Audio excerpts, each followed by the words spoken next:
good situations, we plan to have a certain amount, specifically material, and we have a return. So we have a lower budget for our material. So there's a higher profit margin generally. Gotcha. So That's it. yeah, actually that could be probably added to the post job budget page as just a line item at the bottom, like variance. Sure. Yeah, that's a good idea. Should on the pre-job budget, so we have numbers now that are automatically being calculated for quoted and quoted and signed revenue from quotes. Should the pre-job budget be one of those numbers, or should it be free form where you can just type in the number and kind of play around with it? You definitely want to be able to freeform that probably. Okay. So the post-job budget is limited to payments. So like yeah, that should be, that's accurate to the, has to be to the accurate penny. to what payments have been recorded, even if they're manually added payments. And then the pre-job budget though, you just put in like revenue. Yep. And that makes sense. And it's not a hard add. So yeah, cool. Yeah, I love this is a little window into like this is what we do all the time. It's just like, hey, like how is the product working? Like this is what this customer said. John, how does this work in your business? And like we just workshop it and we figure out what's going to work best, and then we get it done. And that's just it just the conversations that are happening in these well-funded startups are not this. Like this is not what's happening. Like those conversations, those founders, they are worried about raising their next round of funding first and foremost. Like it's just a different way of thinking, a different way of approaching business, and it is designed to serve the investors, not the customer.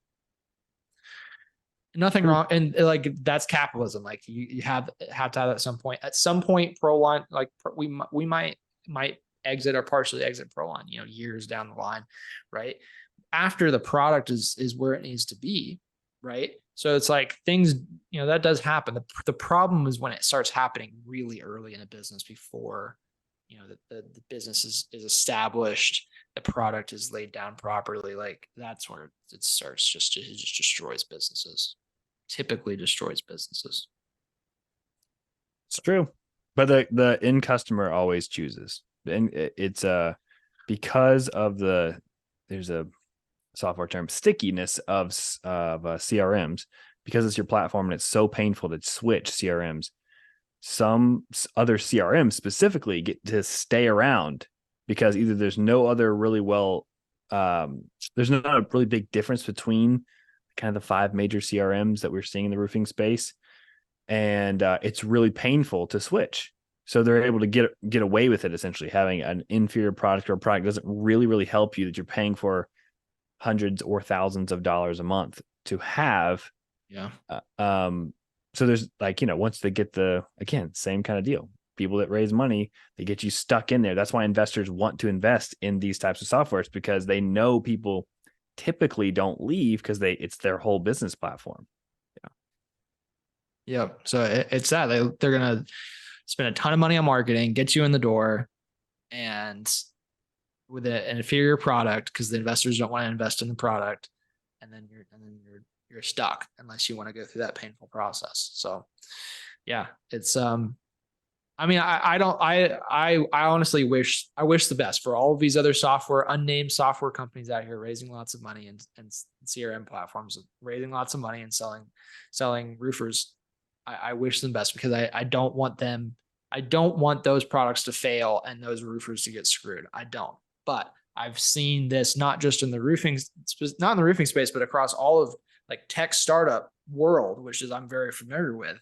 And it's this cycle that repeats itself over and over and over again. And my fear is that this is happening in the roofing space. And I think it is already happening. Some of the older startups that have raised private equity and stuff, but I am afraid the cycle is repeating itself inside of this industry. So hot take, John's hot take. Clip this. Both software companies and roofing roll-ups they may do well for some people in certain perspectives, right?